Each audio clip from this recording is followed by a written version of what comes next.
ও তোর নাগর কি এই মানুষটারে নিয়েও তুমি আমার কথা শোনাইতেছো? এই মানুষটাকে তুমি জানো?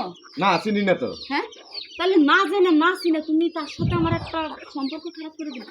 ও আমার শাশুড়ি ভাই। আর এখানে কি লেগে আসছে জানো? কি জন্য? হ্যাঁ, কি জন্য? আব্বাস 6টা মাস বিছানায় পড়ে আসছে। আমি তোমার কাছ থেকে যে হাত খরচের টাকাটা নিই, ওরে আমি প্রতি সপ্তাহে আইতে করি।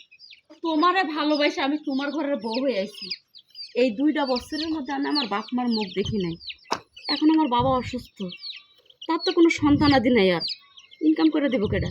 চিকিৎসা করবো কেডা? ও একদিন চুরি করে আসছে, এসে কয় আপা চাচার শরীরের অবস্থা এরকম।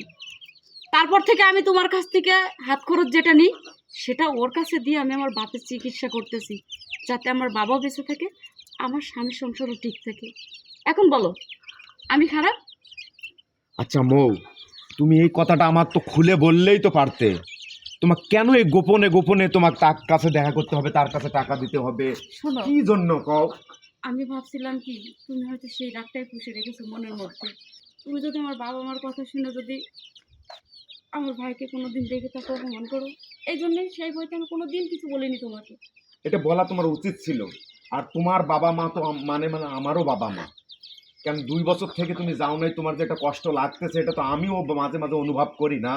তো এই বিষয়টা তুমি আমাকে যদি খুলে বলতা যে আমার আব্বার অসুখ, এই জন্য আমি টাকাটা দিচ্ছি বা টাকা দেই, তুমি আমাকে বেশি টাকা দাও, এটা তো আমার কোনোদিনও বলো নাই।